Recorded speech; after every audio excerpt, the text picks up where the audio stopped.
Donc salut à tous. Alors dans la lignée de ce que j'avais proposé déjà récemment, c'est-à-dire de donner quelques références qui peuvent paraître simples, modestes, etc., mais elles sont des sources de, euh, de, de fruits en abondance pour avancer, pour se fortifier, pour mener vraiment une vie spirituelle catholique la plus fournie et riche possible, surtout par ces temps démonisés, hein, ces temps apocalyptiques qu'on vit.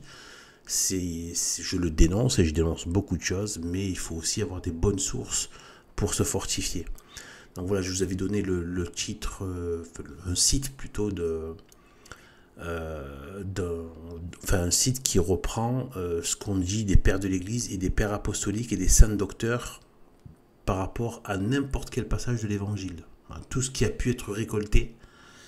Alors, est-ce que leur travail est 100% exhaustif mais en tout cas, si vous y allez, vous allez voir que c'est très très fourni pour vous prenez n'importe quel verset, vous naviguez, vous prenez n'importe quel verset et vous voyez ce qu'ont dit les pères de l'Église, des docteurs et des pères apostoliques aussi sur tel et tel passage. C'est extrêmement riche, c'est très très beau, très très bien.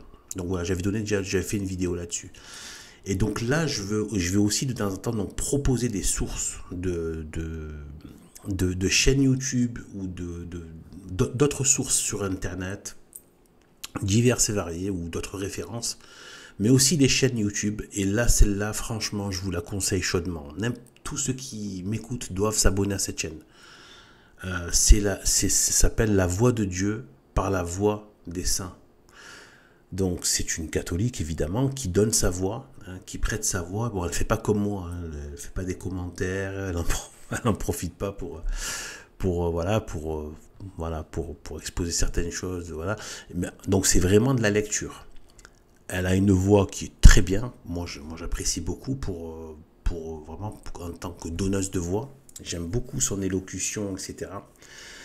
Euh, Et voilà, donc en fait là, voilà, ça s'appelle La Voix de Dieu par la voix des saints, je le répète, voilà, pour bien, voilà, je vais quand même mettre, bon, je vais mettre le lien dans la description, mais vous trouvez ça sur YouTube dès que vous tapez ça. Et en fait, là, je vous dis, ce que j'aime bien sur cette chaîne, c'est que, en fait, ce sont les références qu'elle prend. Donc déjà, il y a une présence de référence mariale très importante et référence à Sainte Thérèse de l'Enfant Jésus. Personnellement, moi, perso, ça tombe bien. Parce que, bon, il y a d'autres sources. Hein, et il y a même, bon, là, récemment, Saint Jean de la Croix. Eh bien, avec quelques passages voilà, par rapport à la montée du mont Carmel. Bon, il y a aussi l'imitation de Jésus-Christ. Donc, ce sont vraiment des références parmi les plus fortes en termes de sources pour se sanctifier. Et ce que j'aime bien, c'est que ce sont des livres qui sont pas forcément... c'est pas des livres grand public. Bon, malheureusement, hein, mais parce que ce sont des livres que c'est... On sent que...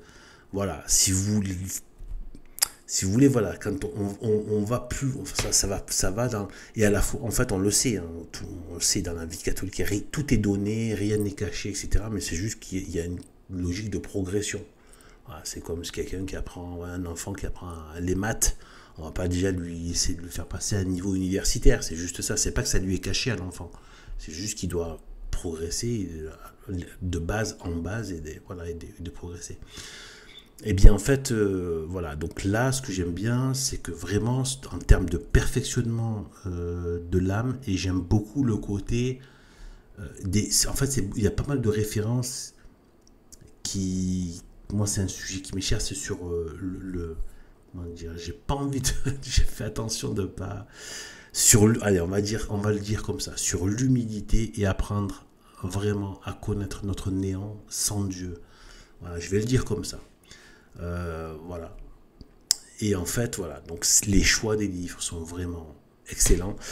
Et voilà. Donc, moi, par exemple, il y en avait un qui m'a beaucoup plu, c'est celui-là. Donc, moi, je ne l'ai pas lu, hein, du coup, parce que moi, je ne lis.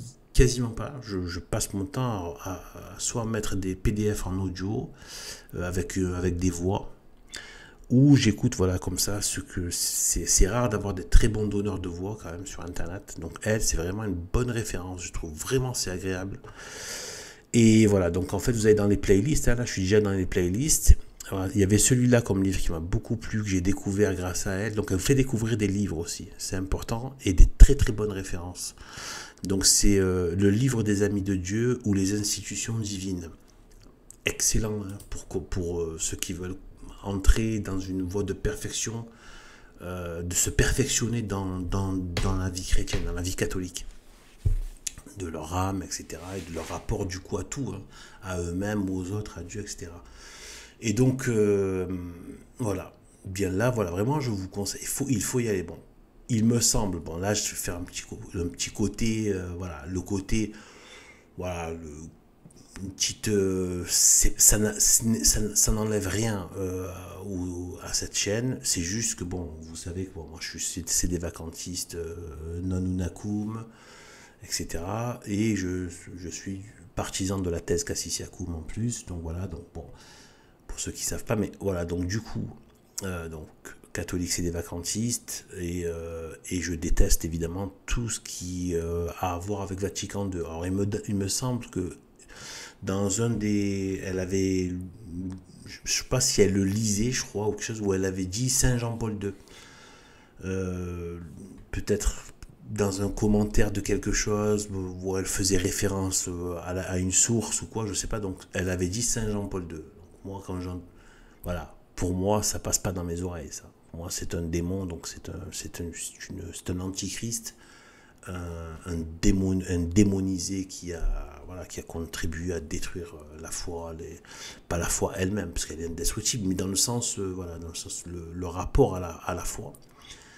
En fait, l'élan de l'esprit vers la foi a été détruit, hein, par l'œcuménisme de Vatican II, etc., et dont Jean-Paul II était un des pires VRP. Voilà, donc du coup, voilà, je pense que du coup, quand j'ai entendu ça, je sais qu'elle appartient du coup à ce qu'on appelle l'église conciliaire. Moi, j'appelle la secte Vatican II, la secte apostate, le Vatican apostat, le Vatican II apostat. Voilà. Donc, mais ça n'enlève strictement rien à la chaîne, hein. Je la bénis, moi je la considère comme ma sœur catholique, il n'y a pas de problème, tout ça. Mais voilà, je le dis, voilà, parce que je dois toujours le dire. Pour moi, c'est une vérité. Maintenant, c'est une vérité deux fois, puisque pas au sens de l'Église, parce que c'est pas l'Église n'est plus là pour pouvoir, n'est plus là dans le sens de l'institution, je veux dire, n'est plus là pour dire qu'est-ce qui est de foi ou pas. On n'a plus ça maintenant. Maintenant, on a ce qui est de foi, et c'est largement suffisant de tout ce qui a été fait entre Saint-Pierre et Pie XII. C'est largement suffisant pour savoir ce qui est de foi ou pas. Et justement, donc, vu que le Vatican II professe l'hérésie, professe la folie, professe l'apostasie, professe les abominations, etc., toutes les abominations, et même demande la bénédiction sur les abominations, ce n'est plus l'Église catholique. Donc voilà. Donc du coup, voilà, l'Église catholique perdure au travers des CD vacantistes, traditionnalistes, voilà, des lignées, notamment celle de Tuc, qui est solide et vrai, malgré tout ce qui parle contre. Moi, je le maintiens, pas parce que j'ai envie de le maintenir, mais parce qu'il n'y a rien de plus. Voilà, c'est pas le sujet là, mais il y a rien qui vient voilà, il n'y a rien d'autre qui soit valable, qui soit entendable et recevable. Donc en fait, voilà, et bien voilà, donc à part ça, donc voilà, peut-être qu'elle fera, ce que je veux dire, c'est que comme j'oriente des personnes, voilà, peut-être qu'elle fera des références à des choses qui relèvent de la secte Vatican II, ça je peux pas maîtriser, etc. Mais tout le reste, là, ce que je vois, Saint-Louis-Marie Grignon de Montfort, Sainte Thérèse de l'Enfant Jésus, Saint-Jean de la Croix, n'en parlons pas, etc., etc. Donc bon, voilà. Donc là, voilà, les références, je trouve elles sont épurées de la secte Vatican II, du moins à ce stade-là de sa chaîne. Voilà, donc voilà, vraiment aller puiser là-dedans, c'est vraiment un bonheur. Moi, c'est un bonheur d'écouter ça. Ça peut, du coup, voilà, moi j'aime bien l'écoute, parce que ça permet vraiment voilà, c'est moins, voilà, ça demande moins de disponibilité que la lecture. Voilà. Y compris physiquement. Voilà. On n'est pas obligé de s'arrêter, de tenir quelque chose dans les mains, quoi. Voilà, donc on peut faire autre chose en même temps et écouter. Donc voilà, donc je conseille vraiment cette façon d'avoir plutôt que quand on n'a pas le voilà, voilà, plutôt que la lecture, et bien de plus les audios. Et là, c'est une très bonne chaîne. Vous pouvez tout écouter, c'est merveilleux. Donc là, je vois que récemment, elle a commencé à mettre l'histoire d'une âme. Moi, je l'ai lu et je pense que je vais la réécouter au travers d'elle. Et donc voilà, donc je vous conseille, il faut vraiment s'abonner à sa chaîne. Et c'est vraiment excellent. Voilà. Donc voilà, c'est la première chaîne je vous en donnerai d'autres par la suite. Voilà, donc sur ce, eh bien voilà, voilà, abonnez-vous à sa chaîne, abreuvez-vous de ses lectures et ce sera vraiment très très bien pour votre âme et votre sanctification. Voilà, sur ce, que Dieu nous bénisse. Salut.